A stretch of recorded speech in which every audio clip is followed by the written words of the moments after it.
Buenos días a todos. Nos encontramos en nuestra sesión del día 12 de mayo del 2021, curso monográfico de prosistas griegos.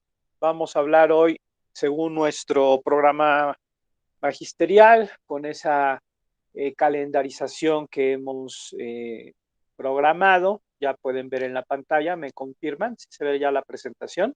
Sí, ya sé. Sí, Perfecto, pues vamos a hablar. eh, Creo que es una injusticia, pero bueno, la verdad es que la presentación está muy bonita, ahorita les va a gustar. Es un poco una injusticia para uno de los amigos. No quiero que se interprete que soy pro jeronimiano y anti Rufino, pero esa es mi justificación. La presentación se centra en la figura de Jerónimo de Estridón y hice una adaptación ahí un poco en rojo, que tampoco tiene ninguna, espero, cuestión psicológica de aversión hacia Rufino, sino simplemente para que se viera en la vida de Jerónimo, introduje elementos de la vida de Rufino. Y pues bueno, creo que es muy interesante por muchos aspectos analizar la vida de estos personajes de forma paralela, porque de hecho comparten la vida, comparten inquietudes, comparten como dos amigos el tiempo, la comida, o sea, viven juntos varios años de su vida, fueron compañeros de escuela y después pues tienen un problema que los separa por su, eh, digamos, postura académica, podríamos decir, de forma anacrónica, si lo vemos desde nuestros días. Y sí, ciertamente hay, y por eso reitero que es profundamente interesante, eh, analizar, como lo haremos dentro de un momento, esa primera controversia origenista en torno a las obras y la teología de Orígenes de Alejandría que se genera eh, y o contradicción mayor, no en el ámbito griego y en lengua griega, sino entre latinos, donde estos dos amigos, precisamente por este conflicto, pues dejan de serlo. Y lo interesante para nosotros es que podemos ver en esas, como hemos llamado anacrónicamente, posturas académicas encontradas entre Rufino de Aquileia o de Concordia y Jerónimo de Estridón, pues una situación o un contexto histórico, cultural y filológico que creo que vale la pena conocer y reflexionar, porque tiene que ver con la historia de la traducción, con la historia de la traducción del texto bíblico, por otra parte, y también con la historia de pues la literatura occidental, nos atreveríamos a decir en cuanto que la traducción de obras griegas al latín que realizan ambos personajes, tanto Jerónimo como Rufino, pues esas obras dejan una huella importante desde este ocaso ya en el que nos estamos ubicando de la antigüedad clásica. Hay que recordar eh, eh, a, a Peter Hitter, esa experiencia, esa conferencia magnífica o sus obras que tuvimos, eh, que vimos, algunos que podemos ver. Creo que les prometí, ¿verdad? Me estaba acordando de esto, de las obras de Hitter y no se las he pasado, pero bueno, si me acuerdan, ahorita después de la clase no voy a poder, pero si me mandan un WhatsApp público o privado, pues la subimos con mucho gusto. Y en esta segunda mitad del siglo IV nos ubicamos en un contexto teológico especial. Como hemos visto en la clase anterior, con Hilario de Poitiers y el arrianismo y toda esta teología cristiana, y como ya dijimos, también en las sesiones anteriores, tenemos que un poco desmitologizar esa gran cristianización del imperio hacia un catolicismo, digamos, magno o triunfante. Es una cristianización del imperio, pero donde hay dos tendencias o dos, digamos, iglesias que se están disputando no solamente los principios doctrinales o teológicos, sino también el dominio político de los espacios sociales y políticos de lo que todavía es el imperio romano.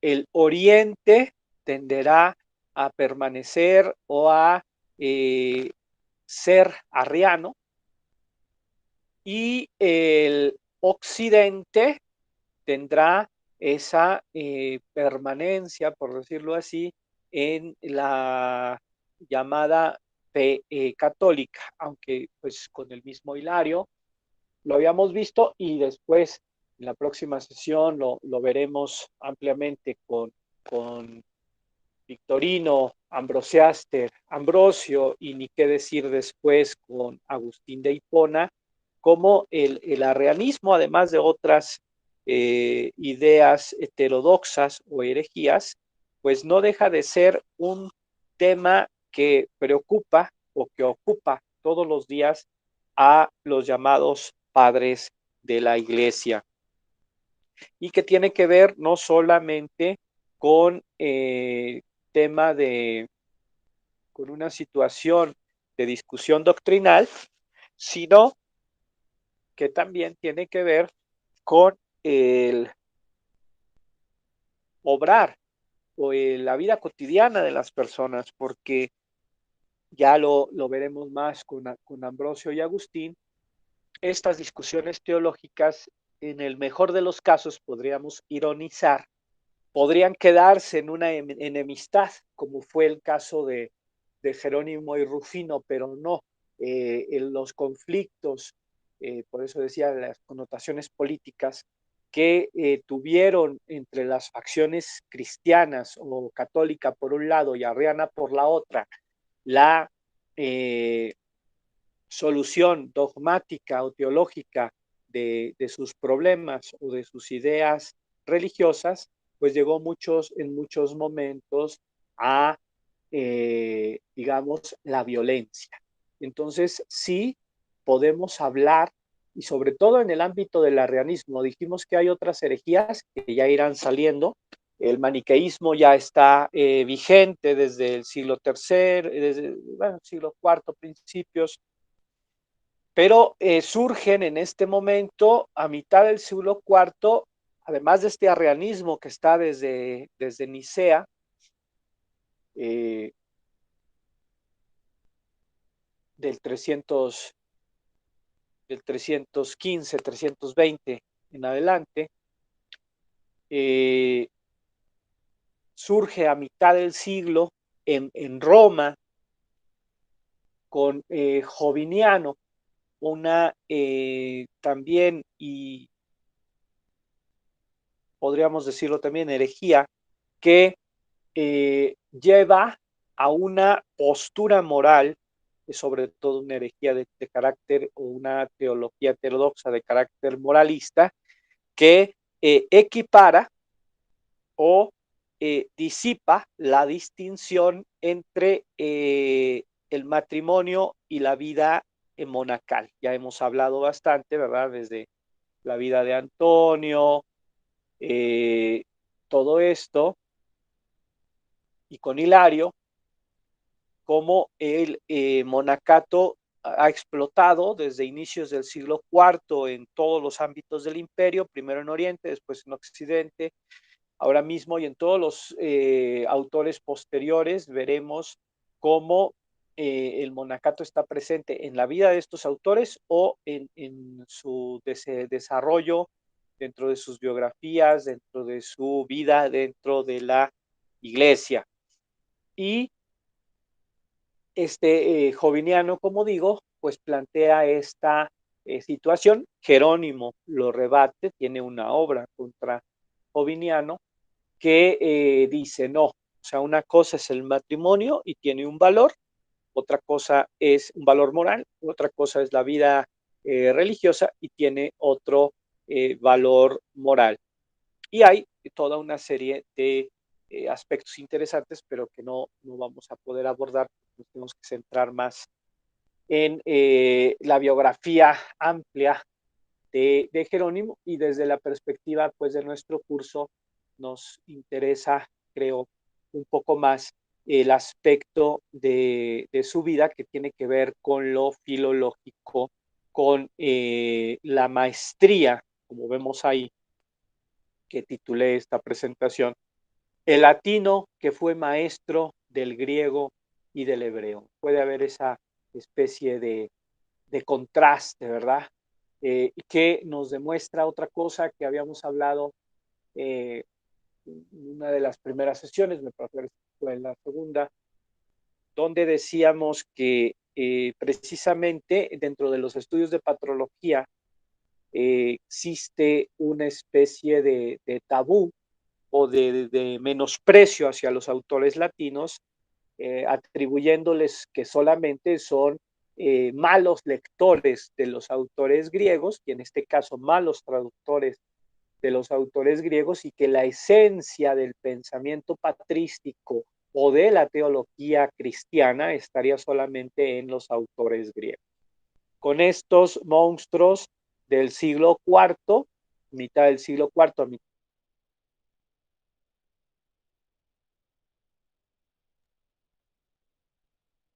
y que esa guerra lingüística o cultural que pareciera que existe o que por la forma en la que presentamos la materia o que nos acercamos desde el conocimiento de los padres de la iglesia a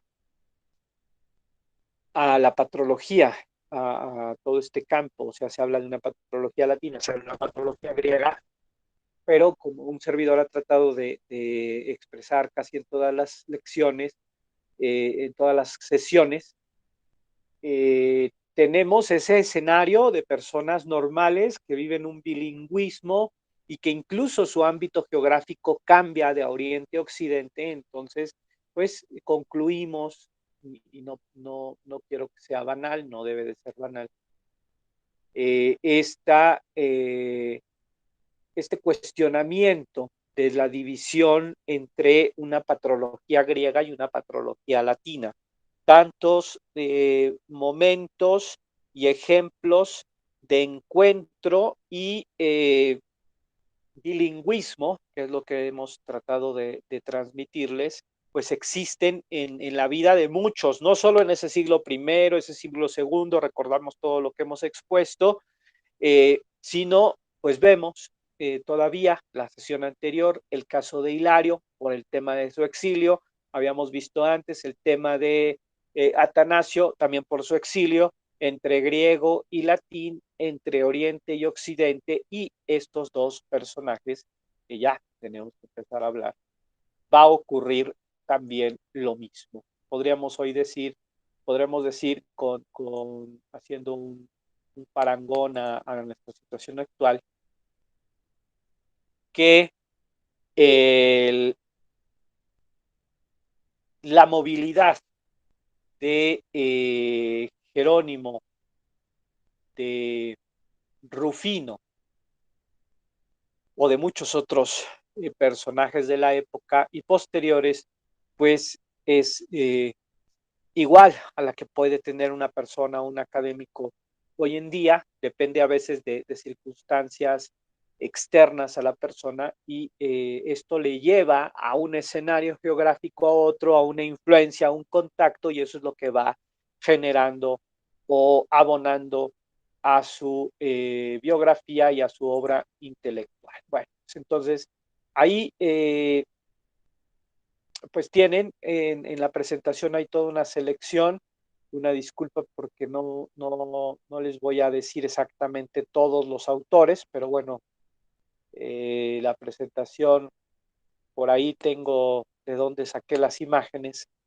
Como sea, también es una intención a la hora de que vamos a ir pasando esto, que podamos ver también un aspecto que creo que es muy interesante a la par del estudio de los padres de la iglesia, y ya con este personaje también explota esta tradición iconográfica de la representación de los padres de la iglesia, pero en tanto su faceta de santos dentro de la fe cristiana, sea dentro del catolicismo, de la ortodoxia posteriormente, aunque ya los estilos artísticos occidentales y orientales pues van marcando, se van marcando desde estas épocas, y pues después en el segundo milenio,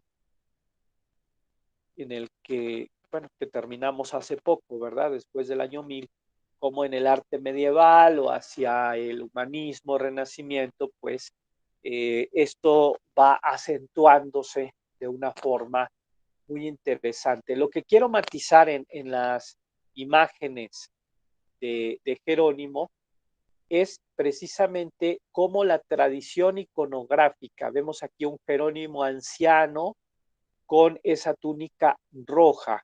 Hay dos, digamos, iconografías grandes de Jerónimo o principales, que es un Jerónimo anciano que representaría la sabiduría, más como un monje. Ahorita lo vamos a ver en las siguientes imágenes y tal vez estará ya en sus mentes, y ya me adelanto porque con esa vamos a terminar, pues ni más ni menos que el Jerónimo de Caravaggio, ¿no? Una obra preciosa, maestra, que pues a mí me encanta. Y esta otra iconografía que vemos del Jerónimo Cardenal, con el león gatito. Ya veré, ya les explicaré o ya veremos por qué, ¿verdad? Para que vean que soy un poco irónico y no estoy tampoco decantado tanto por Jerónimo o menospreciamos a Rufino, ¿no? También podemos hacer un poco estas ironías con, con Jerónimo. Como sea, las dos iconografías van a presentar a un Jerónimo en oración o penitente, como se llaman muchos de estos cuadros, o el Jerónimo en su estudio, que nos puede pues, parecer atractivo. Ahí vemos cómo están las tintas, están los estilos, están las hojas de pergamino donde él estaría leyendo los códices o escribiendo sus obras, principalmente las traducciones bíblicas. Entonces, Sofronio Eusebio Jerónimo nace en torno al 347, 48, aunque el margen también se establece entre el 45 y 50. En la actual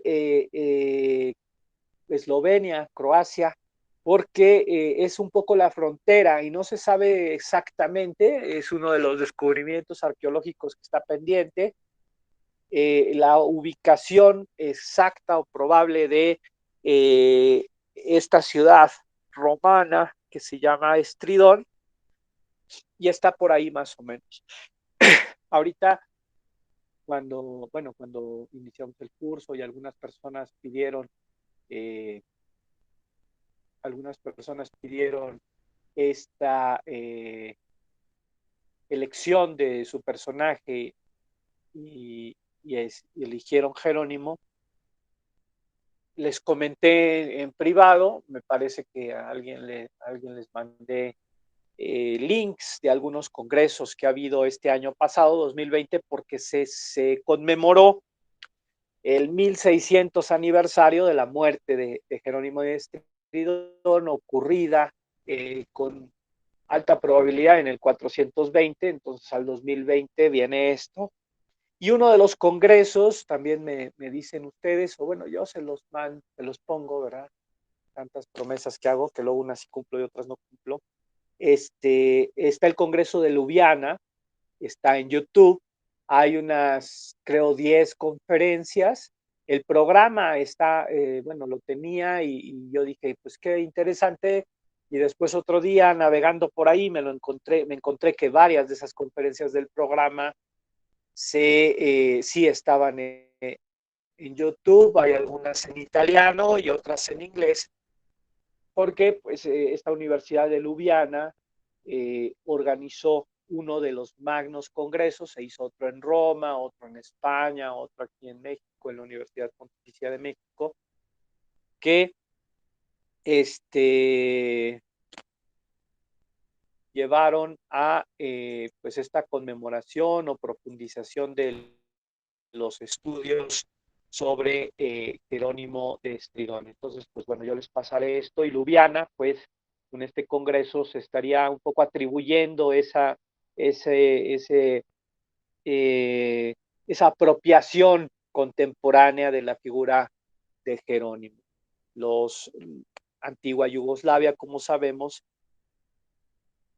estos países ahora de los Balcanes, pues tienen su memoria, la herencia de este gran personaje, de este gran latino que fue Jerónimo.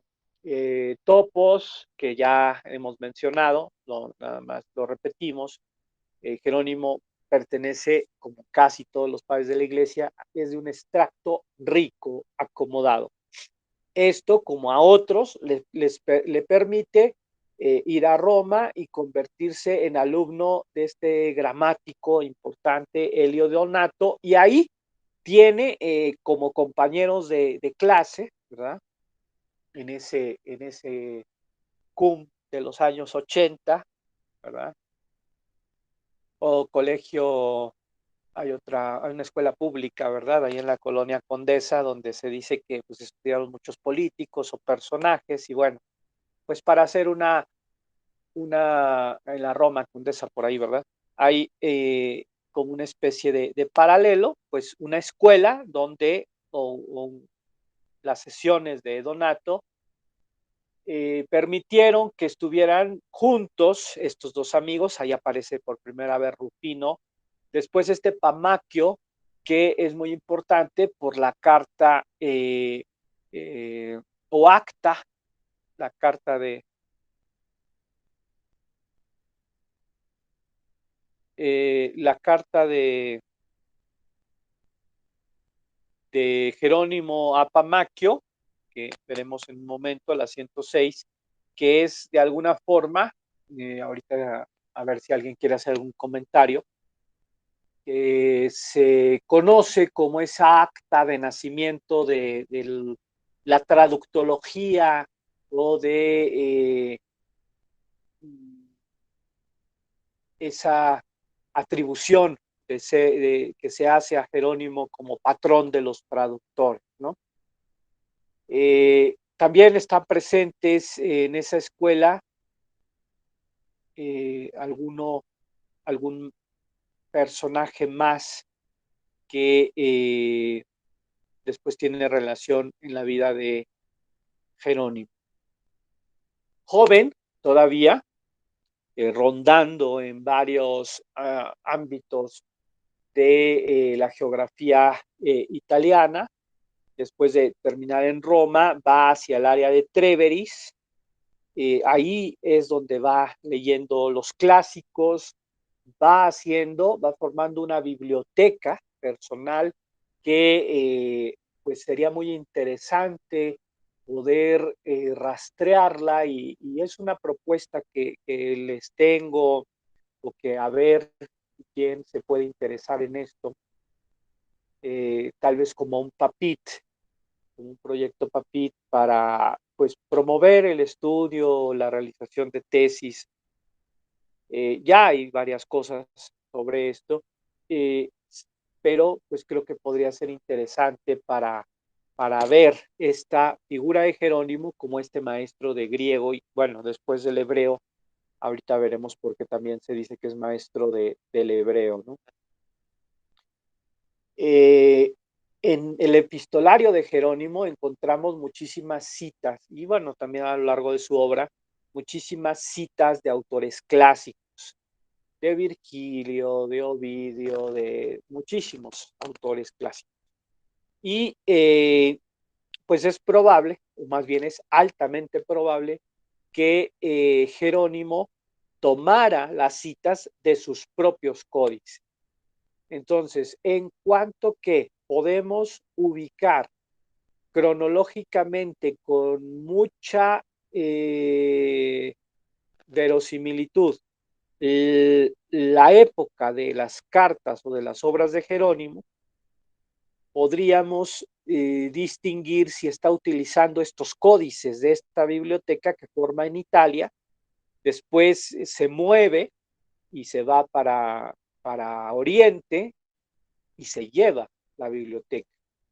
Y saber si estos códices pues generan algún tipo de influencia, sea por la forma en la que cita los textos Jerónimo, sea por comparación con otras citas de otros padres de la iglesia o autores griegos, para pues probablemente encontrar esa utilización que hacían de los clásicos latinos o griegos posteriores, en este caso el siglo IV y V, y que pues nos puede llevar a esa línea de las tradiciones textuales o tradiciones, sí, bueno, tradiciones de transmisión de los textos en una ruta o en otra a lo largo del tiempo y a lo largo de la geografía. Bueno, esto un poco como paréntesis, si alguien está interesado, pues con gusto podemos platicar de estas cosas. Se bautiza en el año 366 después de Cristo. Ahí, en todo este ámbito, como decíamos, está en Treveris, cerca del emperador Valentiniano I, y es cuando viene este momento de la conversión no solo al cristianismo, sino a la vida monástica. O sea, Jerónimo decide hacerse monje, y como Purcell, un gran investigador de toda esta época, aquí ya nos empiezan a salir estos grandes, así como Hitler, existen otros historiadores de la antigüedad o del, digamos, del ocaso del Imperio Romano. Me salió y sí lo guardé. Ya ven que en el celular le salen a uno las noticias de Google, o bueno, tal vez uno cuando le picó en algún lugar, diario, de pronto te salen ahí las noticias y puedes ver noticias de diferentes agencias o de diferentes lugares. Les tenía prometido esto de las caras y de las reconstrucciones de los emperadores. Lo tengo en una lista ahí dentro del celular. Y en esa lista también puse, y a ver si ya se los paso todo, la noticia parece que cumplió años o hubo algo en torno a la vida de Peter Brown, otro gran estudioso que tiene varias monografías sobre esta época, sobre ese contexto cultural entre romanos y cristianos, y que pues sus obras son referencia obligada para el conocimiento de toda esta época. Purcell, otro gran estudioso, dice que el pasaje de las confesiones de Agustín de Hipona, libro 7, capítulo 7, parágrafo 16, esa es la cita de la obra de Agustín, que narra la conversión de dos o tres personajes al cristianismo, a leer la vida de Antonio en un lugar boscoso en la zona de Treveris, se estaría refiriendo de forma velada, como un artificio literario, en realidad a la conversión de Jerónimo. Esto es muy interesante, solamente lo podemos dejar mencionado ahora. Entonces, en esta decisión que toma Jerónimo de convertirse al monacato, Rufino sigue siendo su amigo. Ven otra vez, tenemos a que sí es el Greco o un discípulo del Greco. Esto sí no se necesita más referencia para recordarlo. Un Jerónimo estudioso, no es la iconografía del cardenal, sino del estudioso, pero con ese color rojo, ¿no? Que nada más evoca el cardenalato, que por otro lado es mítico. No es real porque obviamente no existían cardenales en aquella época y el motivo por el que se atribuye que Jerónimo es cardenal, pues lo vamos a ver en un momento, ¿no? Ahorita estamos en que sigue siendo amigo de Rufino y Rufino, ahí vuelve a aparecer otra vez, lo atrae hacia su tierra, Concordia, Aquileia, todas estas regiones del noreste de la actual Italia, de Venecia un poco para abajo, muy interesantes aquellos lugares, y con una tradición del cristianismo arriano que se queda precisamente en una arquitectura de tanto Aquileia como Ravenna, que durante toda esta segunda mitad del siglo IV y después en el siglo V son obispados arrianos muy fuertes. En Aquileia ya está este Cromacio de Aquileia, que es el que dirige esta comunidad monástica en la que están durante algún momento viviendo Rufino y Jerónimo juntos, como decíamos. Uy, a ver. Entonces, más o menos 368 hasta el 372. La experiencia monástica de Aquileia duraría unos 3, 4 años. Viene una dispersión de la comunidad. Jerónimo sale para Oriente, su viaje dura del 372 al 374, en el epistolario nos refiere ahí el tema de los códices, la famosa anécdota del sueño ciceroniano, donde ya está teniendo una experiencia como monje y como cristiano y está leyendo la Biblia y ya se sabe probablemente la Biblia de memoria, está estudiando muchos aspectos, pero en ese sueño, visión que tiene, Cristo le dice que en realidad él es un Cicerón cristiano, o sea, en realidad lo que está viendo, admirando o criticando, porque también lo hace en la Sagrada Escritura, es el estilo literario, no la verdad moral o religiosa que el texto le transmite o que él como persona creyente estaría buscando en el texto. Es muy famoso este pasaje de la carta 22, capítulo, parágrafo 30, de, de esta época, de ese viaje que dura, bueno, entre Egipto y Tierra Santa, el área de Jerusalén, Israel, Palestina, como sabemos, se va a vivir a 50 kilómetros de Antioquía de Siria, en este caso es Antioquía de Siria, perdón,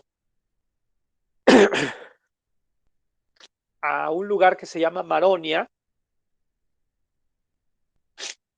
y también vive en torno a otro gran personaje del monacato oriental, que es esta figura de Evagrio Póntico. Podemos ver que de forma paralela, pero separados, aquí cada uno toma su camino, siguen siendo amigos, ya veremos adelante el momento en el que se separan o se rompe la amistad.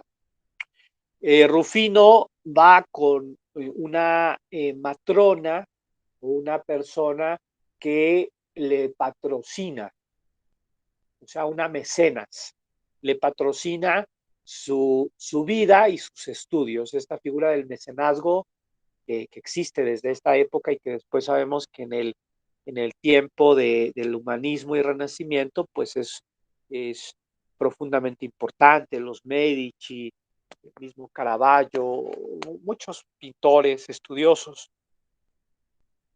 de aquella época que tienen sus mecenas.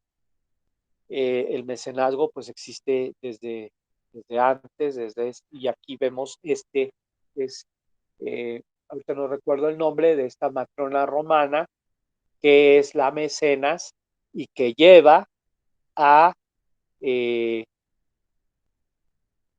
Rufino, en este caso a Alejandría y Egipto, y que después terminan asentándose en la zona de Belén, Palestina y Jerusalén, toda esta área, y que después también estará Jerónimo por ahí.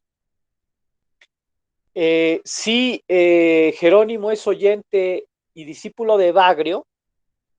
En cambio, Rufino se convierte en discípulo de Dídimo el Ciego, un gran maestro también relacionado con el monacato, pero que es una especie de gran sucesor de la obra y de la teología de Orígenes. Esto es muy importante porque ahí Rufino se hace totalmente un seguidor y convencido de la obra de Orígenes de Alejandría.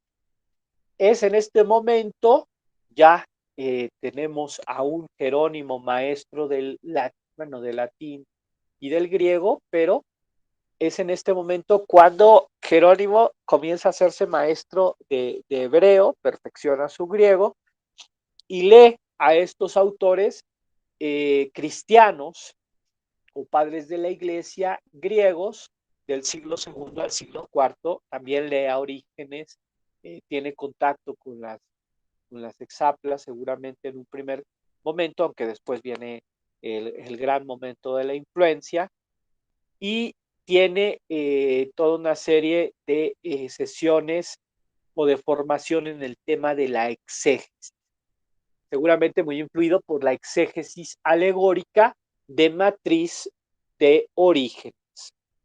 Las obras de Orígenes que tienen esa exégesis alegórica van influenciando en la figura de Jerónimo. Es ordenado sacerdote en este tiempo y después se mueve Jerónimo, va a Constantinopla y ahí entra en contacto con Gregorio Nacianceno. Esta influencia también es muy importante porque ahí recibe mucho contacto con esta teología de los llamados capadocios, que no estamos viendo en este curso porque los capadocios, Basilio, de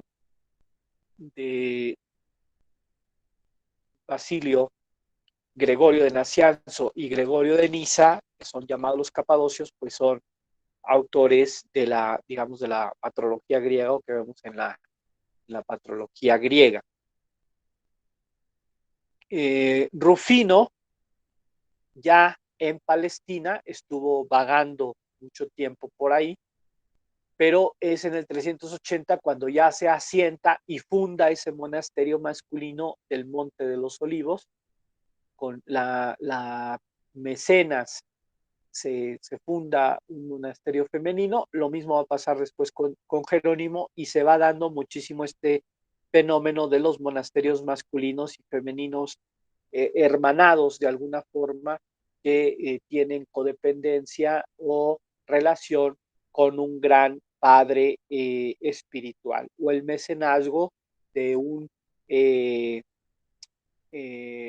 digamos rico o persona muy acomodada de las familias nobles romanas, sea hombre o sea mujer. Esto se ve también después en los monasterios de Milán o de Treveris y sobre todo en monasterios de Roma, donde después inmediatamente va a pasar Jerónimo. Entonces, como decía, Rufino está en Oriente, ahí va a estar mucho tiempo todavía. Jerónimo pasa a Constantinopla, le toca el entorno del concilio de Constantinopla, es muy interesante esto, él está presente, no solo Gregorio de Nacianzo, sino Juan Crisóstomo y Gregorio de Niza van a estar también por ahí presentes en este concilio de Constantinopla. Sin embargo, Ambrosio de Milán no está. Ambrosio estará en el concilio de Aquileia del 381, que recuerden que habíamos hablado. Será entre mayo y junio, e inmediatamente después, por el contacto que tiene con los, digamos, emisarios o delegados romanos al concilio de Constantinopla, poco después se traslada a Italia, a Roma, y se integra, es un monje que se integra al séquito del Papa Dámaso. Y de aquí sale esta leyenda historiográfica que se genera temprano en el Alto Medievo, de que aquí, pues al pertenecer y convertirse en una especie de secretario, y el Papa Dámaso seguramente fijándose en ese gran intelecto y gran maestría en el ámbito lingüístico-filológico de Jerónimo, le encarga esta revisión del texto de los evangelios y del Salterio. O sea, estamos ante una revisión crítica o edición crítica de la versión Vetus latina que estaba circulando en Roma o que se tenía en Roma en este momento, último cuarto del siglo IV, y que es sobre el texto que trabaja Jerónimo. Sí, realiza esto, y pues de otra cosa es la leyenda que surge que con premio de esto, por el hecho de que el Papa le está encargando cosas a Jerónimo, pues sería la figura del cardenal. Sin embargo, se da la muerte de Dámaso el 11 de diciembre del 384, y por esa preferencia que tenía Dámaso hacia Jerónimo, que ya había generado eh,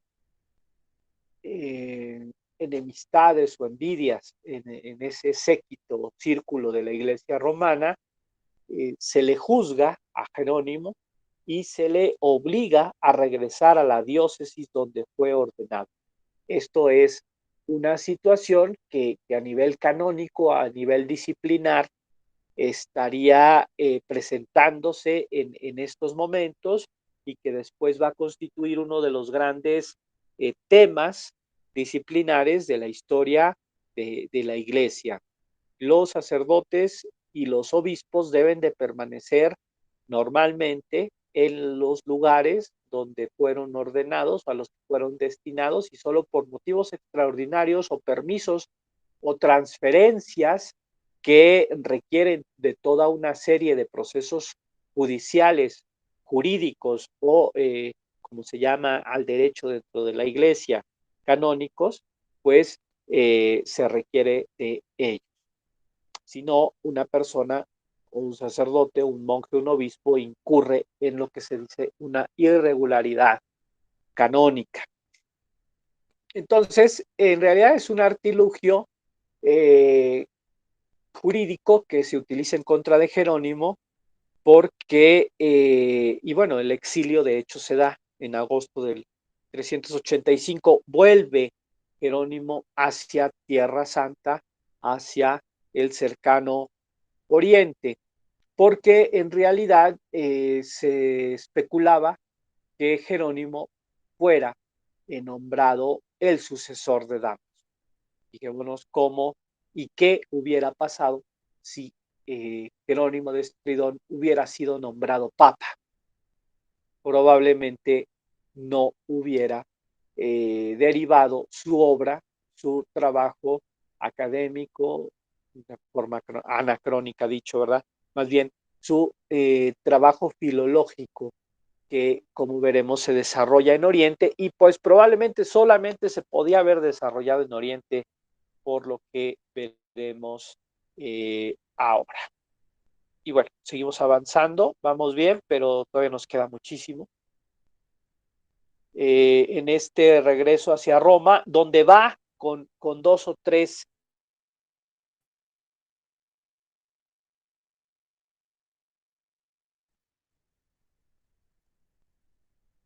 porque va mal y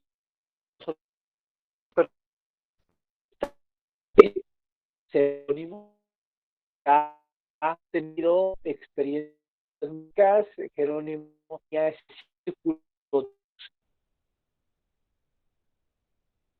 seguidores en el monte Aventino,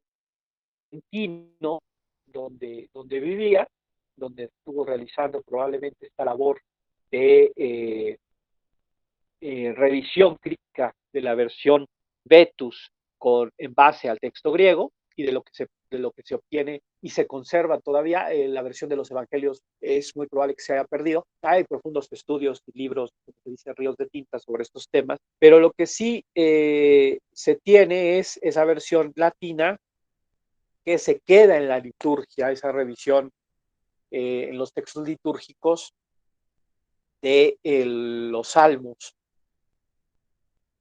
que hace Jerónimo. Y bueno, entonces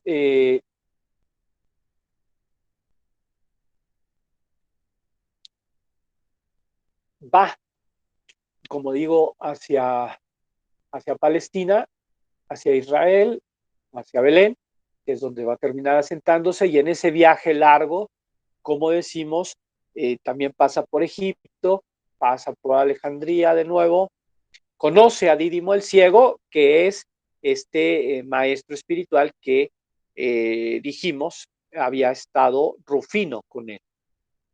Jerónimo había estado con Evagrio y ahora le toca conocer en persona a Dídimo el, el Ciego. En este encuentro tiene pues contacto de nuevo con su amigo todavía, Rufino, se encuentran, hay un encuentro en el 387 y un poquito antes, 386, se estableció en ese monasterio masculino, pero también hay un monasterio femenino en Belén. Y a partir de ahí se viene el gran segundo periodo de la vida de Jerónimo. Es ordenado en el 390, pero desde que se asienta en el monasterio de Belén, sobre todo por el impulso que sus mecenas le van animando y proveyendo de los materiales, porque la labor traductológica o la empresa de la traducción de la Biblia, que se llama Vulgata, y entramos también ahora ya al momento de este mito historiográfico, donde técnicamente, para decirlo pronto y bien, no toda la que hoy conocemos como Biblia Vulgata fue traducida por Jerónimo. Sí, gran parte. Y gran parte de sus textos se conservan en la Vulgata alto medieval y medieval. Cuando la Vulgata es impresa en la llamada Vulgata Sixtina de finales del siglo XVI, como fruto y orden de edición e impresión por parte del Concilio de Trento, ya el texto de la Vulgata Sixto Clementina, como se conoce y se denomina, 1590, 92, 94 por ahí, ya sí tiene textos de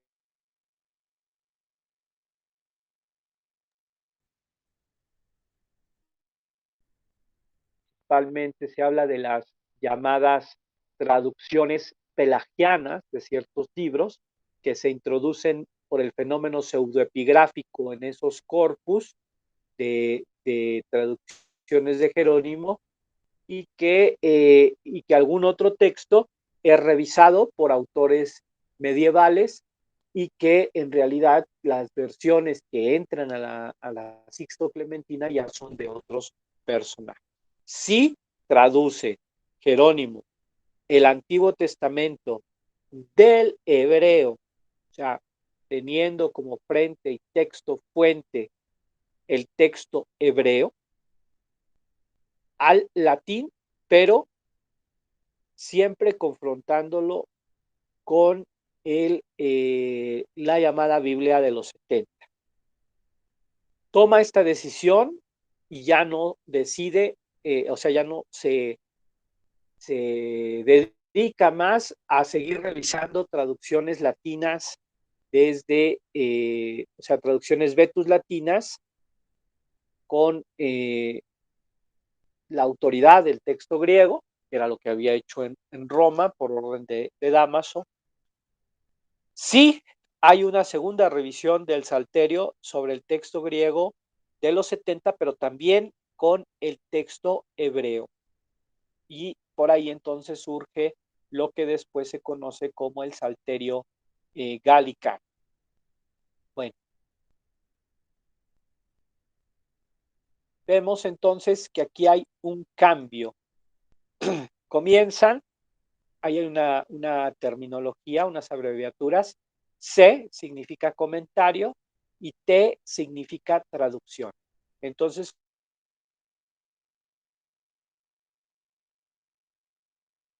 85, 86 al año 400, hasta el 420, 15 más 20, 35 años de la estancia de Jerónimo en Belén.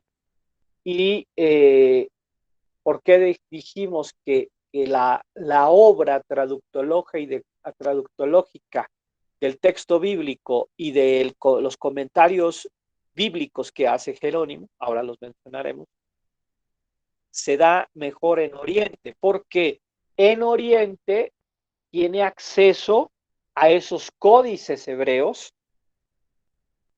Se sabe por su biografía, por su epistolario, que tiene contacto directo con rabinos y con estos materiales de códices hebreos que le prestan los rabinos o las sinagogas y entonces los copian, o que compra gracias a esos mecenas que tiene, aunque después también me parece que se sacaba un poco el dinero, pero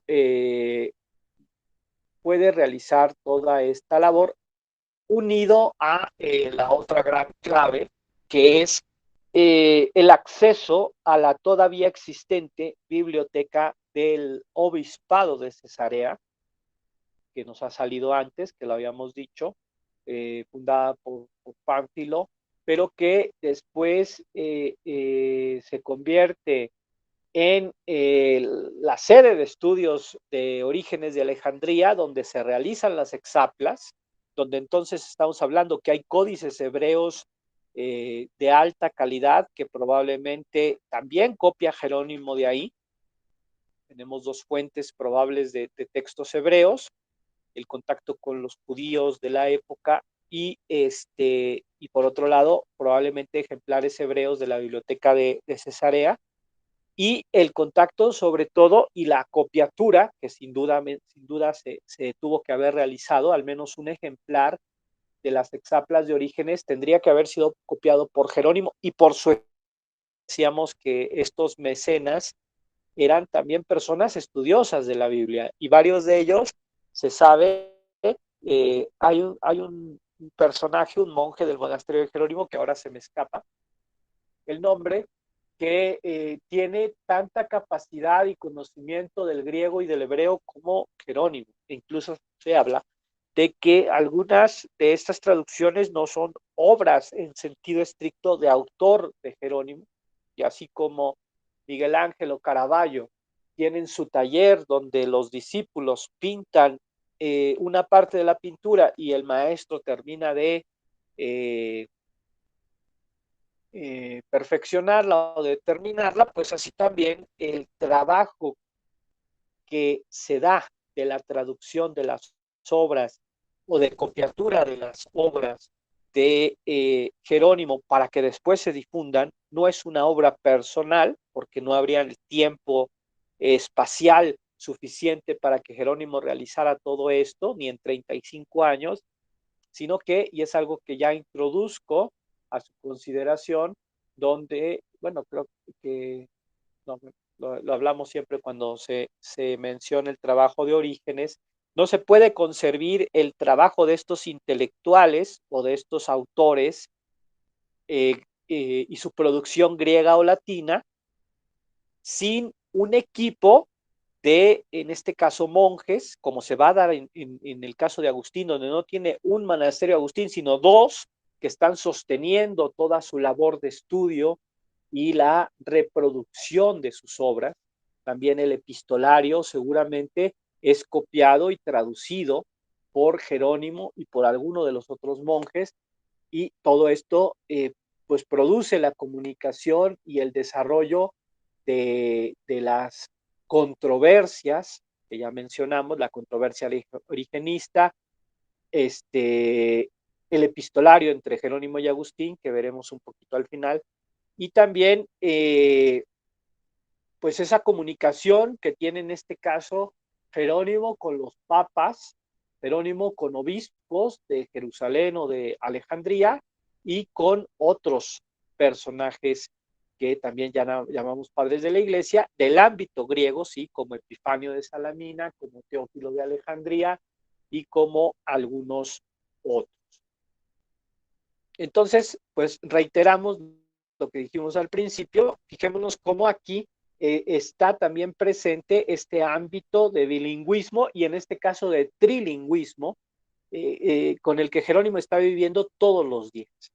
La existencia de este material, de códices hebreos, de códices griegos, de las hexaplas, las 6 columnas de las hexaplas de Orígenes, y después seguramente también algún o algunos, probablemente 2, 3 versiones de textos latinos que no es que estén siendo colacionados, sino que de alguna forma pues los tiene como referencia Jerónimo, y que desde ahí genera su nueva traducción latina de el Antiguo Testamento, sobre todo, y obviamente del Nuevo Testamento, pues habrá una traducción del griego, del que también era maestro, hacia el latín, pero que jamás, lo reiteramos así tajantemente, es de todos los libros,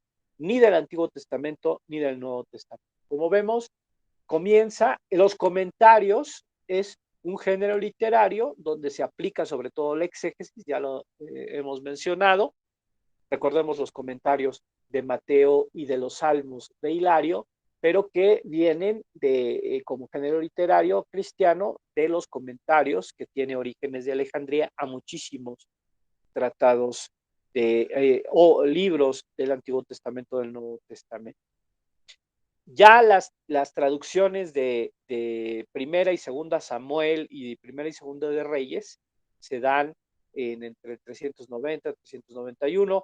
Están estas menciones de su epistolario de que Tobías lo traduce en un solo día, y no es anecdótico decir esto porque nos centra precisamente en uno de esos argumentos para poder confirmar que Jerónimo no traduce todo el Antiguo Testamento, porque como lo hace y lo dice en el caso de Tobías, en el caso de Ageo, Habacuc, Joel y otros textos veterotestamentarios que son muy pequeños, o como el caso de Tobías, donde está la situación de lo que se llaman los textos deuterocanónicos, algunos libros que tienen origen griego o muchísima difusión en lengua griega, pero que no son del todo aceptados como canónicos por el judaísmo o el rabinismo que para este momento, mitad del siglo IV, existe.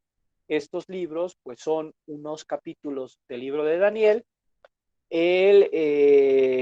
algunos capítulos también del libro de Judith, está el libro de Job, están los libros de Macabeos, están los libros de Tobías, como este caso que mencionábamos, ya mencionamos Job, y hay algunos más, y entre también los que se encuentran 3 o 4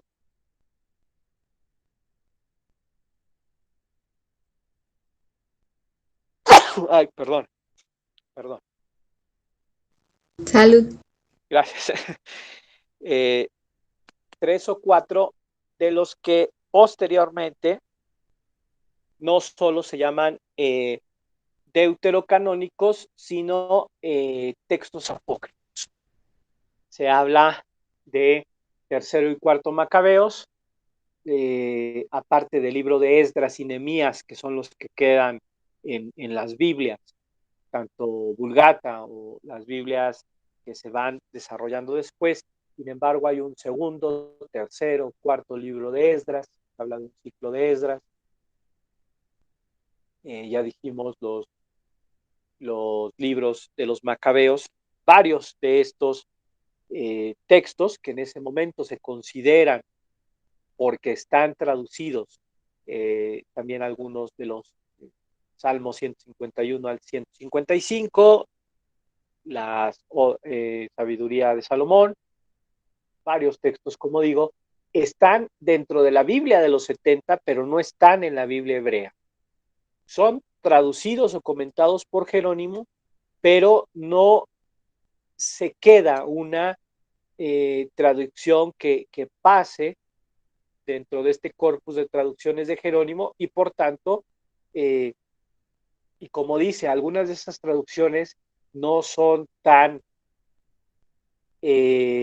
precisas por el mismo hecho de que son más bien unas paráfrasis por el poco tiempo que les dedica. Y pues como decimos, es ese fundamento histórico y después filológico o crítico que nos lleva a comprobar, también después por diferencias de análisis estilístico y vocabulario y toda una serie de cuestiones, que nos lleva a confirmar que efectivamente Jerónimo no traduce exactamente todos los libros de la versión Septuaginta o del texto hebreo, o que se perdieron y que después se le termina denominando la versión Vulgata. Traduce a los profetas y al Daniel deuterocanónico, lo que les decía, la traducción de Job en el 393, de los profetas menores, fíjense, también ubicada en el 393, pero pues son varios autores, varios textos. Y aquí, en este intenso año del 393, pues tenemos también esta magna obra que como género literario de influencia clásica, ¿verdad? Una serie de biografías de Viris Illustribus, que si a alguno le interesaba todavía o piensa en mencionar esto en sus trabajos sobre Jerónimo, pues ahí yo creo que hay que acudir a algún posible paralelo, influencia entre Plutarco, Jerónimo, este estilo de género literario donde se agrupan 135 biografías de autores cristianos, desde San Pablo hasta el 134, que son diversos personajes, y el último, una cosa también curiosa y podríamos decir muy actual para nuestro tiempo posmoderno, la última biografía es precisamente la de él, y con eso cierra su De Viris Illustribus. Ese mismo año se da esta controversia origenista que ya veníamos comentando y que sí provoca efectivamente el rompimiento de la amistad entre Rufino y Jerónimo. Estaban, como decíamos, Rufino está en el monasterio de, vamos a regresar, lo tenemos desde, ¿qué año? Desde el 380 en el Monte de los Olivos, o sea, en Jerusalén. Jerónimo está desde el 386 en Belén, y entonces, ¿qué es lo que pasa? que 6 años después, pero geográficamente no están lejos y seguramente hay conocimiento y contacto entre ellos.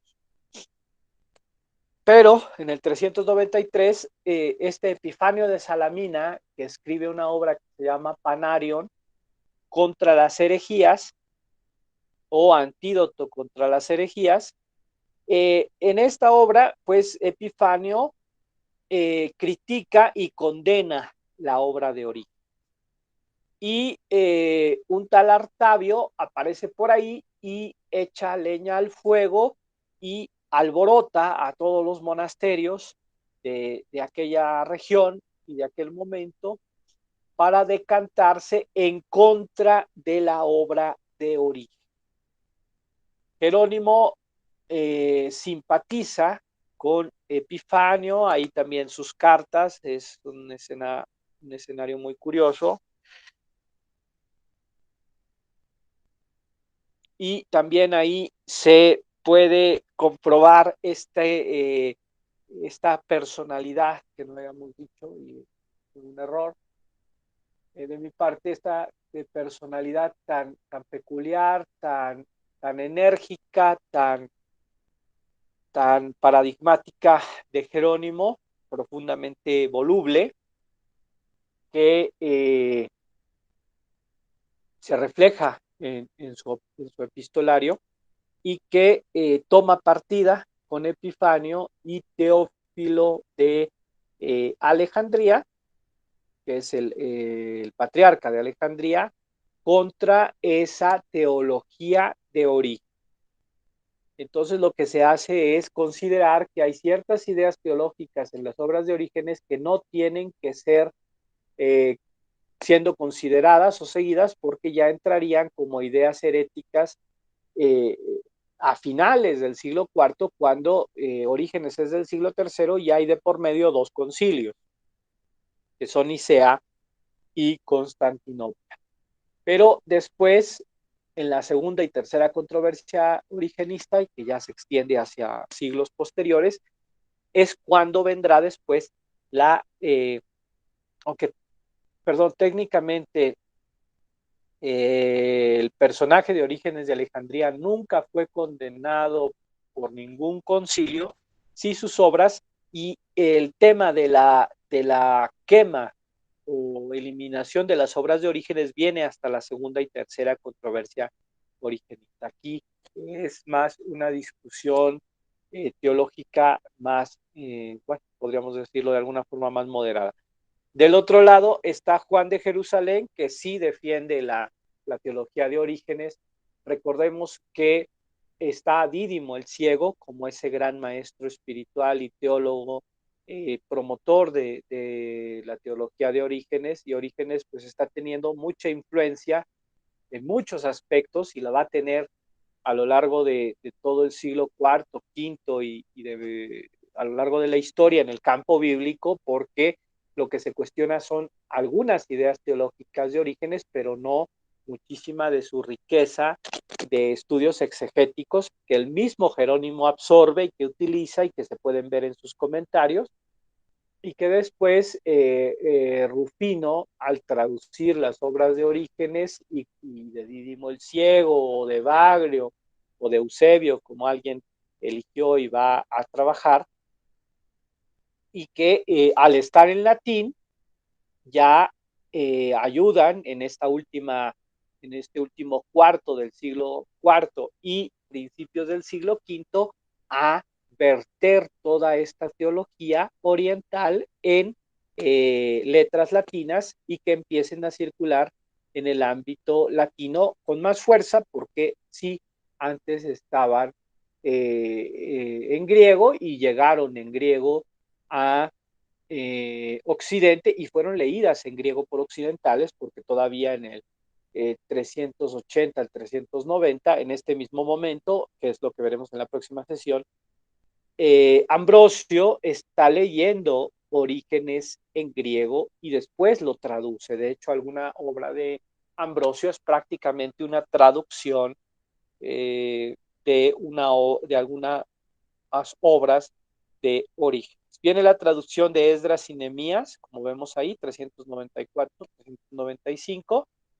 El importante comentario a Mateo, en esa misma época, y a Jonás y Abdías, 396. Comienza el epistolario de Agustín, y en este momento, como veíamos, se da esta controversia del 393, y seguramente también por esa tensión que se provoca, hay unas hostilidades, aparecen los pelagianos, aunque no está mencionado aquí, que van teniendo hostilidades con muchos de los monasterios y obispados de ahí. Agustín entra un poco Jerónimo entra un poco en controversia con ellos, pero después entra en contacto con Agustín para pedirle que él sea quien combata a los pelagianos, porque Jerónimo pues está dedicado al estudio de la Biblia, ¿no? Como sea, Rufino deja el monasterio de Monte de los Olivos, regresa a Italia, se va a Aquileia, se lleva sus traducciones latinas de obras griegas, se lleva obras griegas porque sigue trabajando ya en Aquileia con el de Principis de Orígenes, y esto también permite que después, al darse este importante traslado de manuscritos, las obras, aunque terminan después perdiéndose en griego, sobrevivan de esos originales autógrafos traducidos de Rufino y la copiatura que se va a ir dando en los monasterios occidentales. Y muy importante también es que después,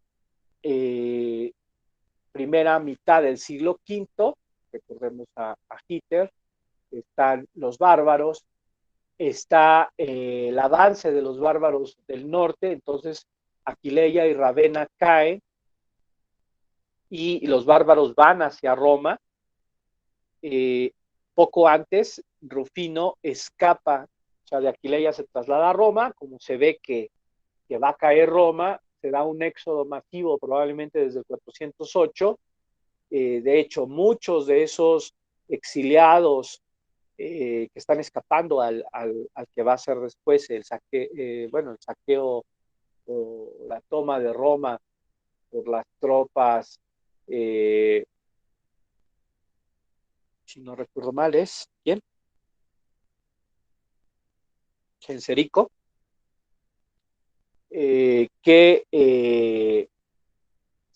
donde se da ese saqueo de Roma o caída de Roma del 410, que solamente fueron unos días y que pues Roma no quedó destruida, después siguió adelante la ciudad, pero tanta expectativa generó que muchas personas, sobre todo pudientes, escaparon hacia Egipto y hacia el área de Jerusalén.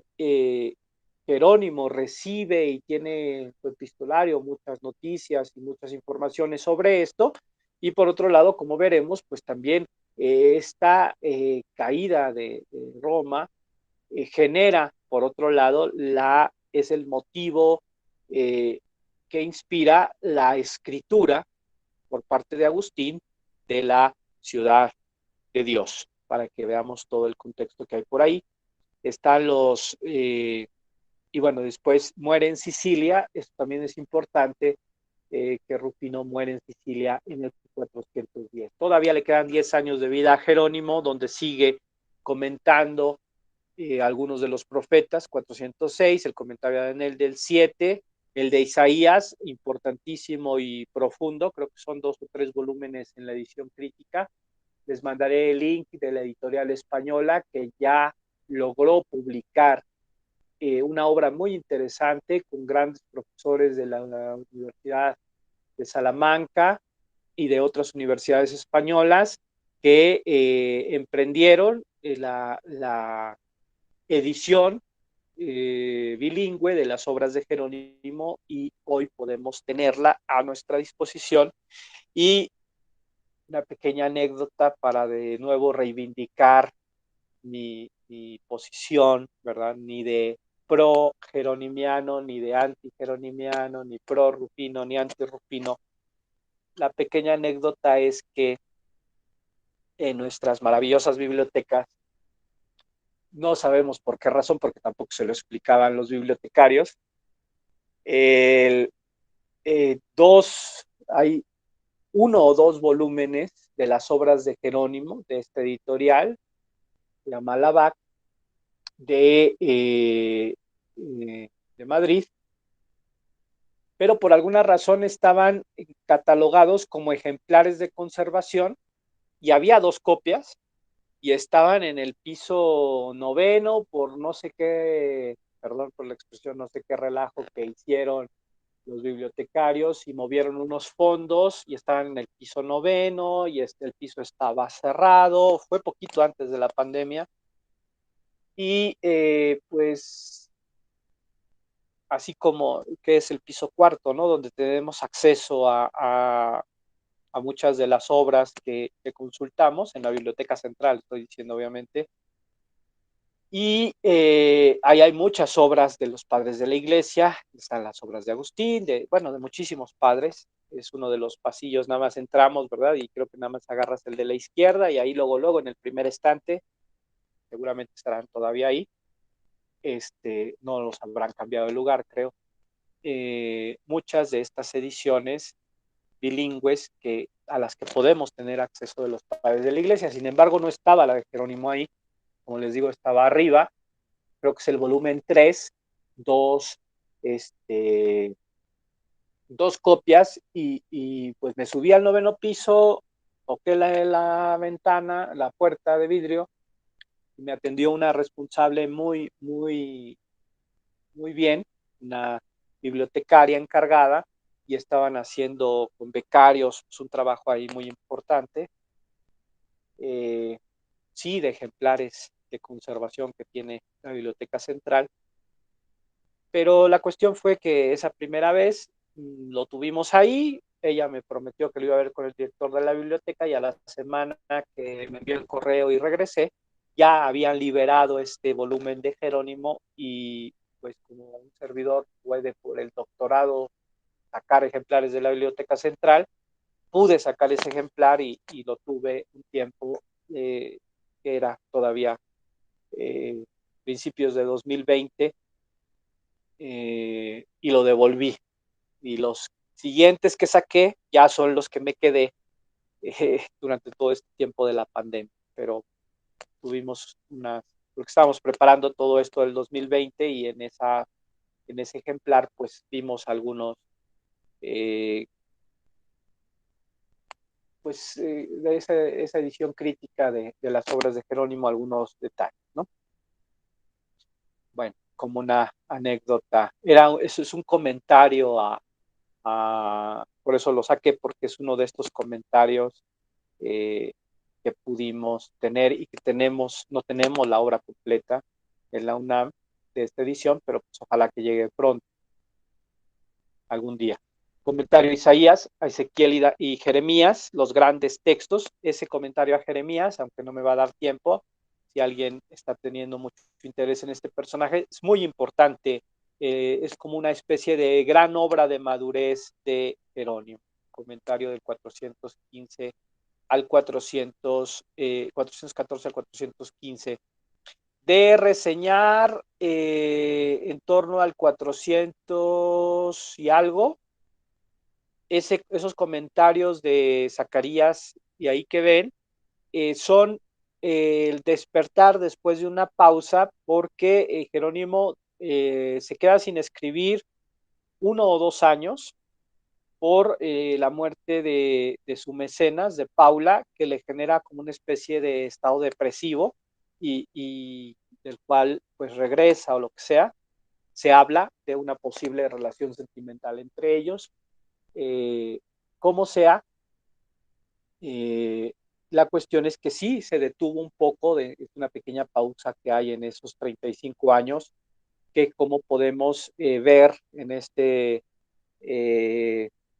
recorrido expreso sobre la biografía, pues son miles de páginas las que esta persona escribe y su equipo de colaboradores le ayuda a copiar, porque inmediatamente los comentarios, y no solo los comentarios, sino las traducciones, y no solo las traducciones, sino el epistolario, llegan a manos de muchos en toda la geografía del imperio e incluso de Agustín.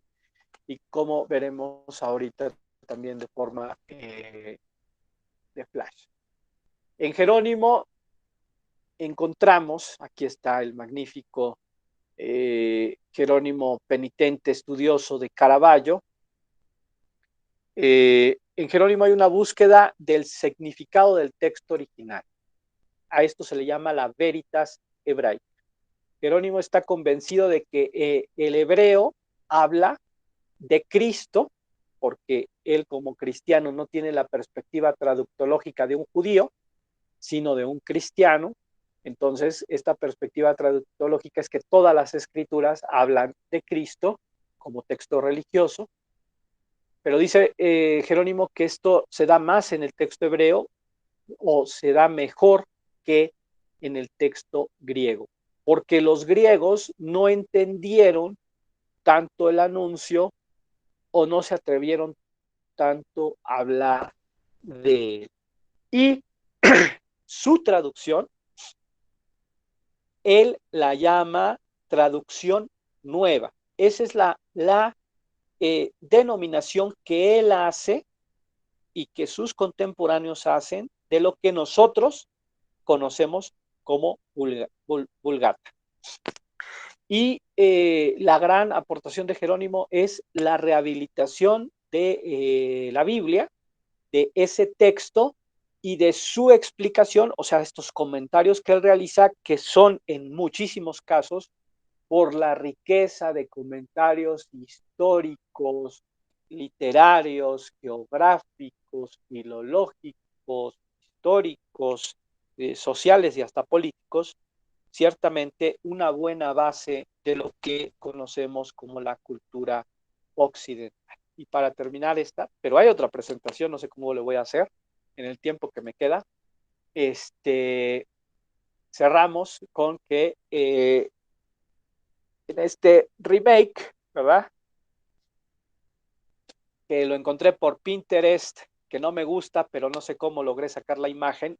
Ya saben que hay esta técnica pictórica o esta arte de remake. Está muy interesante, entonces cerramos con el remake del Jerónimo de Caravaggio, en ese montón de fotocopias que puede identificarse con nuestros lugares de estudio, ¿verdad? Entonces, en esa actualización de Jerónimo, donde pues es en vez de un cráneo real, pues un cráneo de estos de piedra o de cristal, ¿verdad? Y no sé qué más tiene ahí. Una figura femenina que no, bueno, ahorita no hay tiempo para describirla. Y su pluma, bueno, entonces, lo que terminamos diciendo es que esto que decía, todas las leyendas historiográficas que se plasman en la iconografía, a partir del apogeo de las leyendas geográficas, se da en el siglo VIII una reconstrucción de su vida, lo que hemos tratado de expresar es la vida histórica, pero en esas leyendas, en esas biografías o vita hieronimi que existen, se introducen muchos errores, las confusiones, las leyendas, perdón, aquí veía, aquí está el leoncito, ¿verdad? En esta imagen, donde pues el león significa esa fuerza, ese carácter y también estaría reflejando un poco los animales de los evangelistas, ¿verdad? Y pues bueno, el león, ahí vemos que es una mezcla de iconografía, ¿no? Porque es el Jerónimo penitente, pero que a la vez está viendo el Cristo, a la vez está leyendo, está con su vestidura cardenalicia y podemos ver ahí a la parte superior izquierda ese capelo cardenalicio, ¿verdad? Pero que es totalmente un anacronismo que, como decimos, pues surge en este siglo VIII y que se introduce en pues el conocimiento posterior de la obra de Jerónimo, pero de esto pues, hay que hacer una deconstrucción, hay que distinguir que existe este Jerónimo mítico del Jerónimo histórico, ¿no? Es León, este León de San Gerásimo y el Capelo Cardenalicio son los principales errores y elementos legendarios introducidos en su biografía. En el año 1300 se da un gran jubileo y es nombrado el cuarto doctor de la Iglesia Latina, cuyos otros tres son Ambrosio de Milán, Jerónimo de Agustín, decíamos los monstruos, pero empezamos por Jerónimo. Muy importante también, Jerónimo nunca es ordenado obispo, se queda, como vemos, como sacerdote, pero es más bien un monje estudioso, ¿no? Y es Gregorio Magno, obviamente el otro cuarto padre de la Iglesia latina. En el siglo XVI, con todos estos estudios bíblicos, Erasmo y otros biblistas, Erasmo de Rotterdam, se encuentran errores con respecto a su selección o elección filológica en base al texto griego, donde después los descubrimientos de Qumran y la filología bíblica del siglo XX, pues desafortunadamente, por decirlo así, se comprueba que la disposición de los códices hebreos de Jerónimo no era la mejor, o al final, como se ha llegado a comprobar en los estudios bíblicos contemporáneos, el texto hebreo bíblico está corrupto y no se puede corregir, y por eso siempre hay que estarlo viendo en relación o comparándolo con el texto griego de los 70, que en muchos casos conserva lecturas de textos hebreos o de versiones hebreas anteriores al texto hebreo que tuvo Jerónimo y que es el que observamos en la actualidad. Y pues por eso el problema o el fenómeno de la traducción del texto bíblico a latino, a cualquier lengua, a lo largo de la historia en la actualidad, tiene que pasar por la comparación del texto hebreo con el texto griego. En la Reforma se le dio una valoración ambigua a su figura, y como en el siglo XVII se dio una rehabilitación de la figura de Orígenes, después también vino una rehabilitación en el siglo XX y las ediciones críticas de estas obras de Rufino, que si no recuerdo mal, pues quien eligió la versión, ¿no? Por ahí le pasamos estas obras de Rufino. Quien esté interesado también, creo que hay 2 volúmenes del Corpus Christianorum que tengo, o si me dicen, también los compartimos en el Google Drive y lo vemos. Bueno, entonces vamos a lo peor, que es hablar de lo más interesante, que creo que también les puede parecer a ustedes. A ver, ¿dónde está? La sesión de hoy. Aquí está, y lo proyectamos. La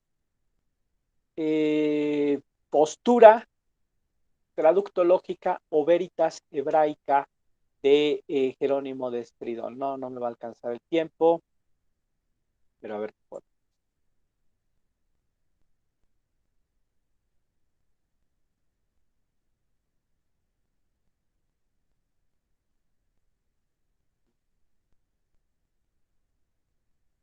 A ver, estoy compartiendo primero. Sí, ahí está bien. Y después.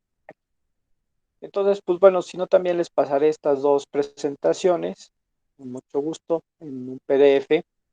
Rapidísimo para complementar el de Viris Illustribus, ya vimos del 393, 135 autores, y que este género literario de las biografías cristianas viene reproducido y viene ampliado en estos personajes, Genadio de Marsella, Isidoro de Sevilla y de Alfonso de Toledo, que también con sus aportaciones nos ayudan a salvar datos y nombres de obras de muchos de los padres de la Iglesia, que después son base fundamental para la reconstrucción de sus biografías y del estudio de sí, los padres de la Iglesia. El epistolario, ahí no, el 393 está mal, no, el epistolario tiene pues más, o sea, es más amplio cronológicamente, son 154 cartas, 120 escritas por él, y después apareció en el siglo XX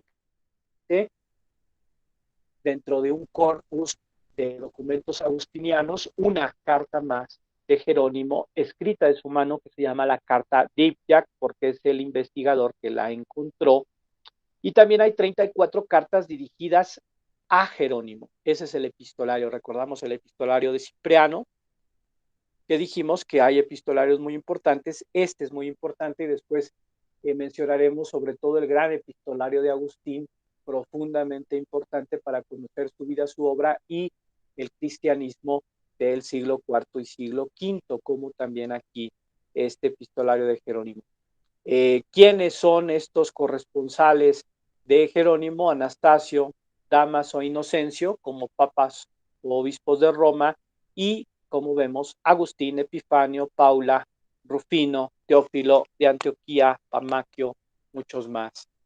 El epistolario de Agustín, solo nos quedamos en esto, sobre esto pues, se puede hacer una clase o un curso, es profundamente interesante. Jerónimo comienza escribiéndole a Agustín, entonces Jerónimo escribe la 102, Agustín contesta con su carta 68, y así podemos ir viendo el rastro de este epistolario. Los dos volúmenes del epistolario de Jerónimo, si no recuerdo mal, están compartidos en el Drive, y si no los encuentran, me lo dicen, y los están ya en el Drive, nada más me falta compartirlos con ustedes. Y ahí en esa edición también de la BAC, del epistolario, pues pueden ver, o sea, ustedes buscan estos números y ahí pone la referencia de la carta anterior o de la carta posterior, y si es de Agustín o si es de Jerónimo. Es importantísimo este epistolario porque en este epistolario encontramos tanto la postura en torno a la traducción de la Biblia de Jerónimo y de Agustín. Jerónimo, en esencia, es el innovador que quiere hacer esa traducción nueva desde el texto hebreo, sabedor de los muchos problemas que esto genera. Y Agustín es el tradicionalista que le dice, mira, la gente ya lee las versiones latinas, ya se sabe el texto. Entonces, el que tú introduzcas este nuevo texto, donde va a haber muchísimas variantes y cosas que no son conocidas por el grueso de las personas, en realidad puede ser una cuestión problemática para los obispos, los sacerdotes y las personas mismas que van a encontrar pues textos diferentes o incluso textos nuevos, y esto se lo pide a Agustín a Jerónimo, pero Jerónimo le dice, no, pues mira, tú di lo que quieras o haz lo que quieras, yo voy a hacer mi trabajo, y como vemos, pues lo hizo y muy bien, a grandes rasgos resumido. Esto lo habíamos visto en la primera sesión, si no recuerdo mal, para que ubiquemos en dónde está la versión Vulgata, puente entre la tradición hebrea en la parte de arriba y la transmisión hebrea, perdón, del texto, y la transmisión al griego. Entonces, en la Vulgata confluyen el texto masorético como fuente, premasorético, perdón, como fuente del texto hebreo, el cual traduce Jerónimo, pero las exaplas, donde están también las versiones de Aquila, Símaco y Teodosión, por un lado, y también la versión de la Vetus Latina. Entonces, esta versión nueva, que es como la llama Jerónimo, que nosotros ubicamos como Vulgata, pero tampoco lo es, la versión nueva de Jerónimo es un punto de encuentro donde están confluyendo estas grandes tradiciones o transmisiones textuales del texto bíblico, del hebreo, del griego y del latín. La Veritas hebraica, esa postura de Jerónimo que discute con Agustín en el epistolario, técnicamente se resume así. El traductor es un intérprete del texto. No sé por qué no me sale lo que está ahí al lado. Jerónimo va a sostener que la Biblia de los 70 no está inspirada, y el modelo traductológico se puede resumir en estas palabras clave. Las versiones latina, griega y hebrea son riachuelos que van hacia la fuente del texto original.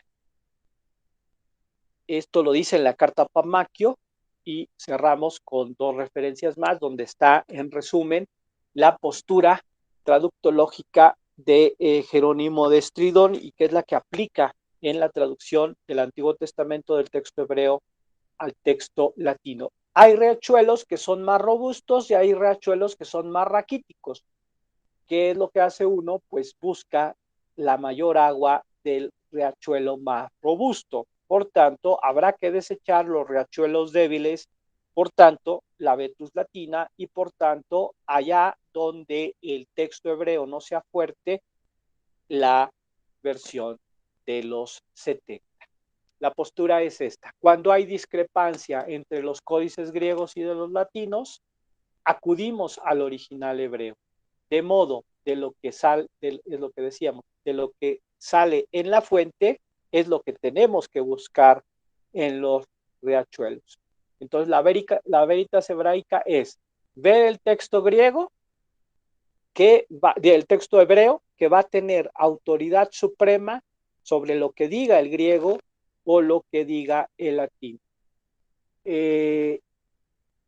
Agustín tenía razón en parte, aunque ni él ni Jerónimo sabían, y esto pues se descubre hasta mucho después, que en realidad el texto hebreo pues también tiene una evolución textual, y que en realidad pues el texto original de la Biblia pues viene del Old Hebrew o antiguo hebreo, y no se puede aplicar a todos los libros de la Biblia, y en realidad pues también hay versiones y actualizaciones o versiones Septuaginta, podríamos decir, del texto hebreo, y por eso pues no se puede tomar una postura radical en encontrar un supuesto texto fuente original no contaminado.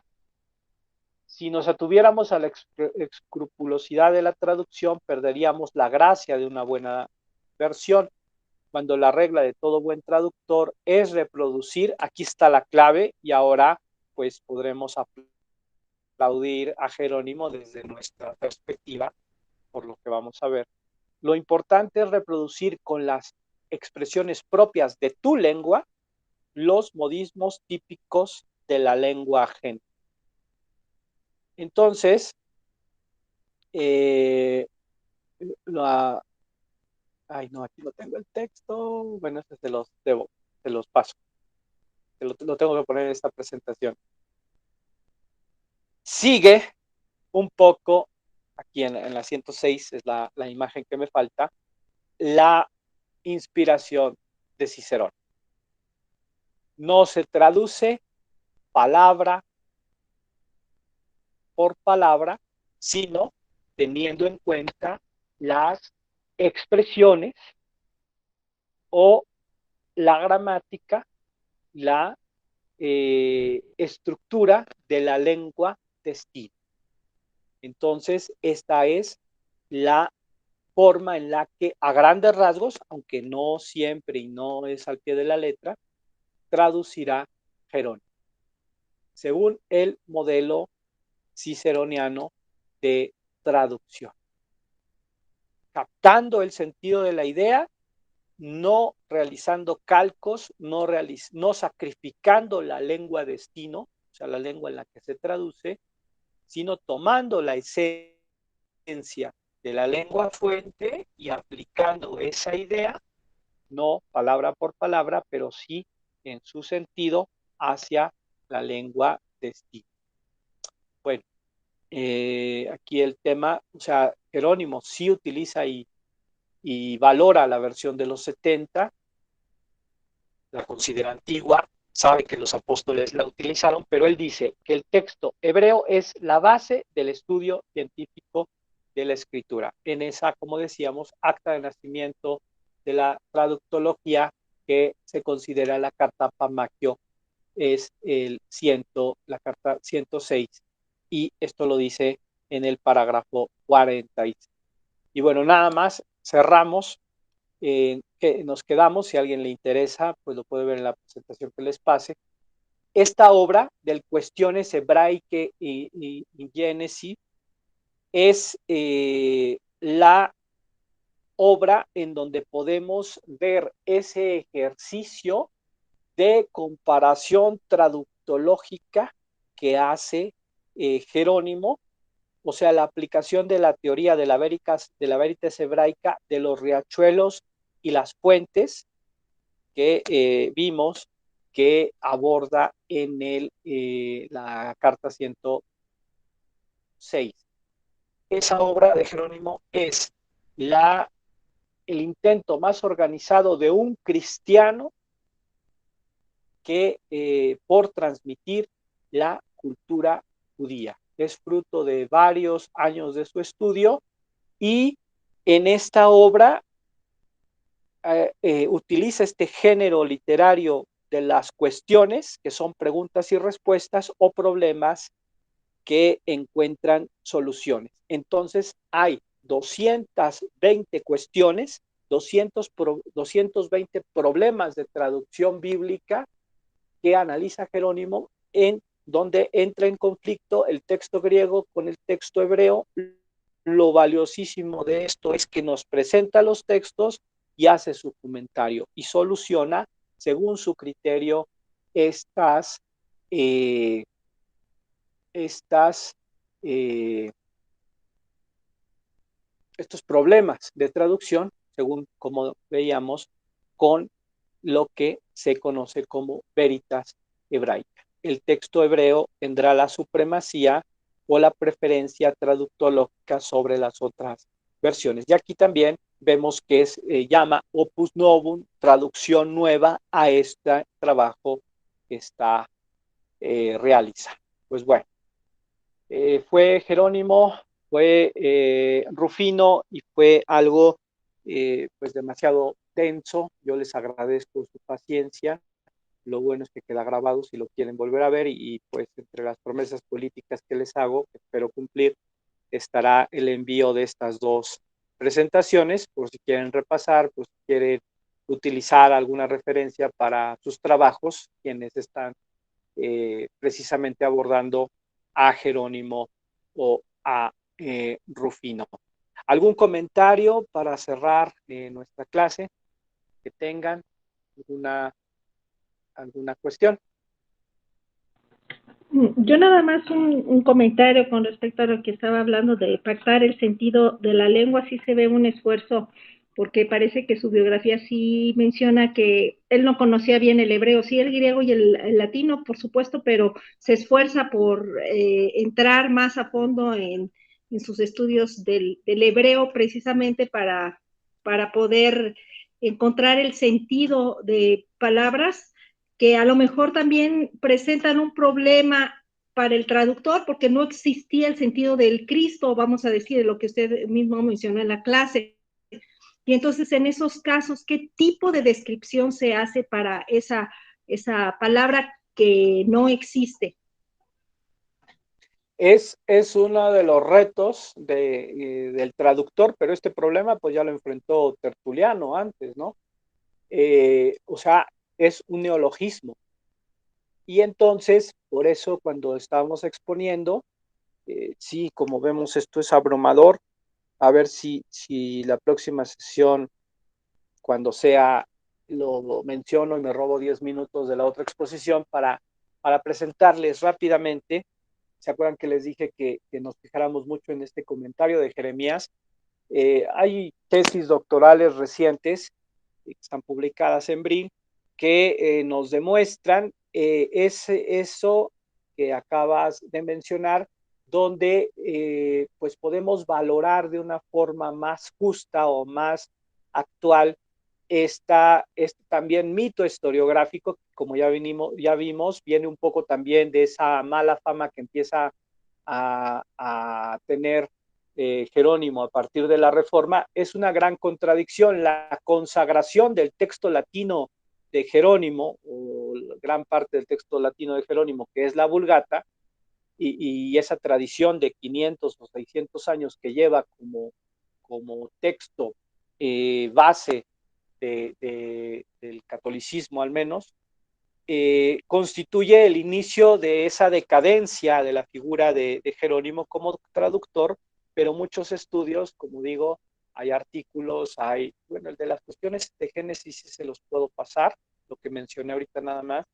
Entonces, varios investigadores, sobre todo esta tesis sobre el comentario de Jeremías, lo que demuestran es que Jerónimo sí sabía mucho hebreo, no era el mejor de los rabinos, pero sí sabía mucho hebreo y que precisamente no es excusa, pero a veces sus errores no son tanto de él, sino del texto hebreo del que disponía.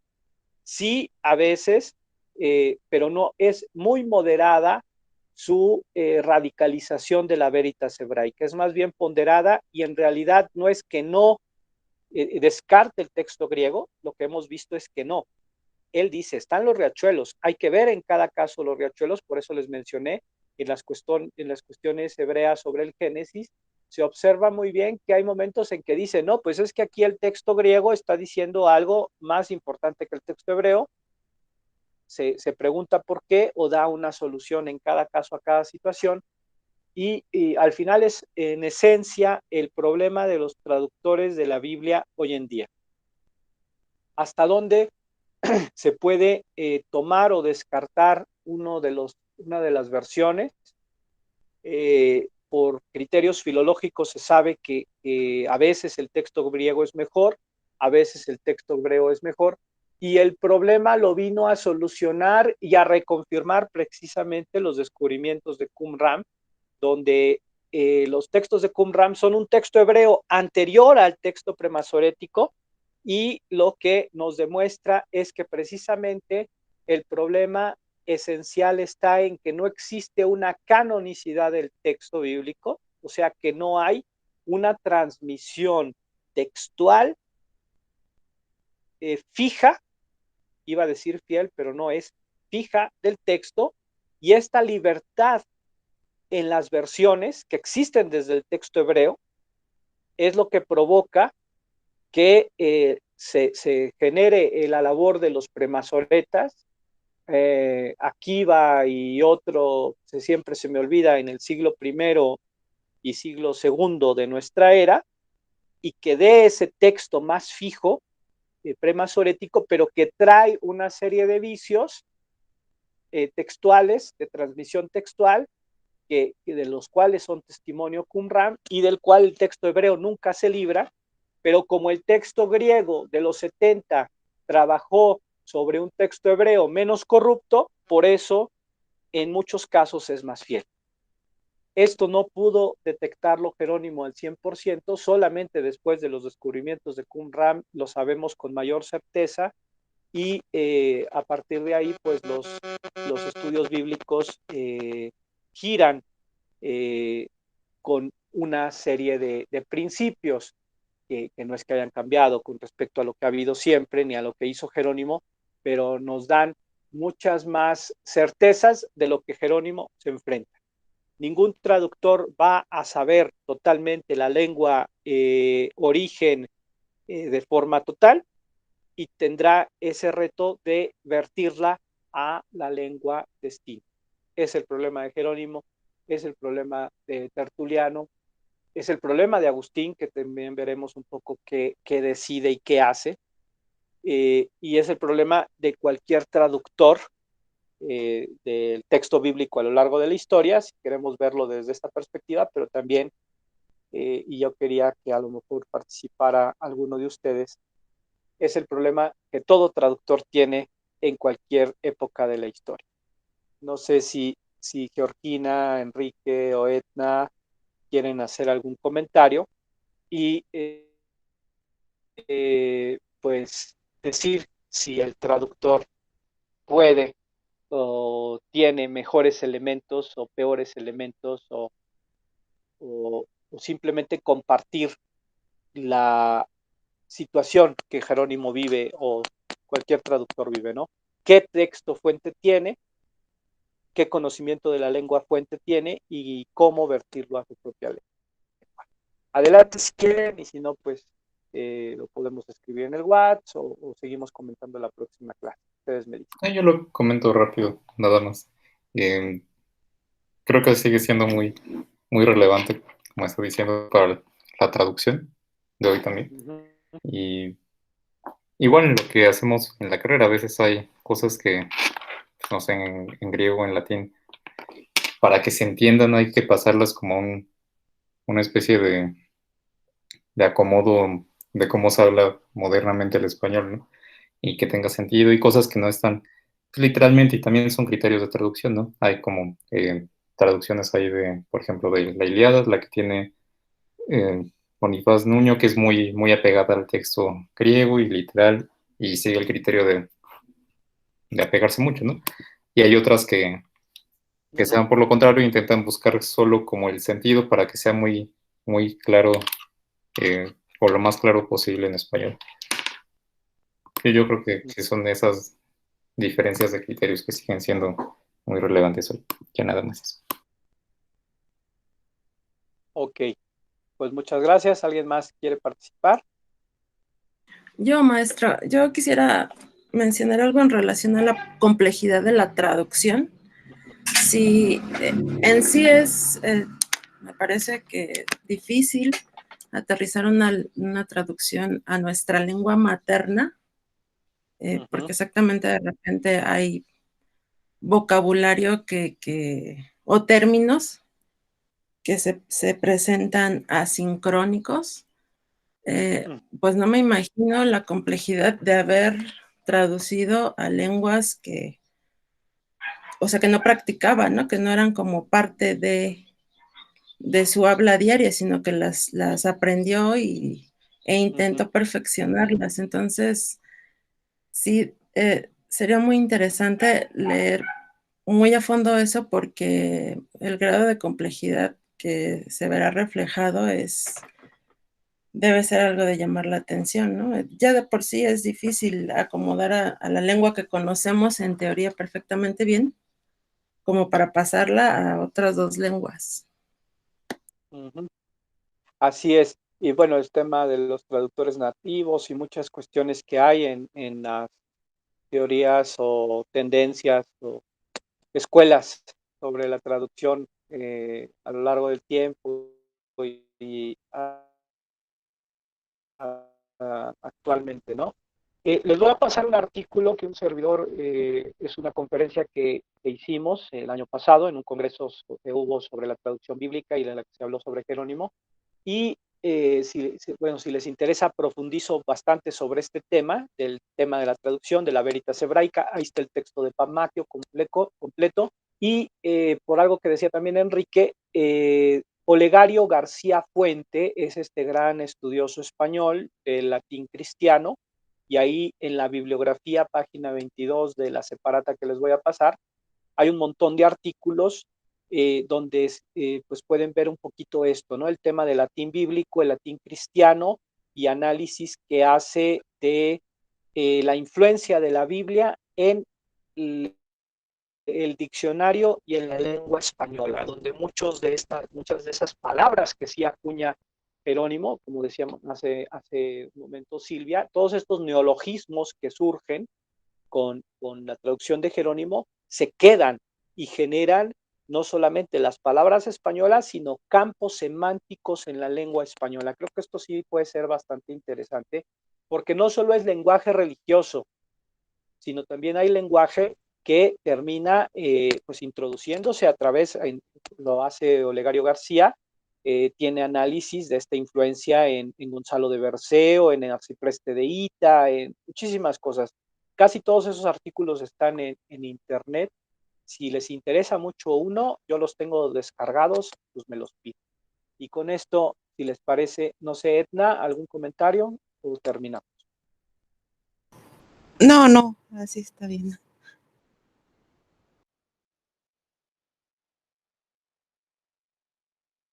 Platicar con Jerónimo, algo que nos dejó con un dolor de cabeza porque era muy intenso, por decirlo de una forma muy actual, pero pues creo que es una figura, un personaje impresionante y que para la perspectiva de nuestros estudios pues nos puede llamar, y qué bueno que les ha llamado la atención a quienes están trabajando sobre él para esta materia. Estén muy bien, muy buenas tardes a todos. Buenas tardes. Buenas Muy bien, tardes. profesor, Buenas igualmente. tardes. Nos vemos. Bien, bien. Estamos en contacto por el WhatsApp. Hasta luego.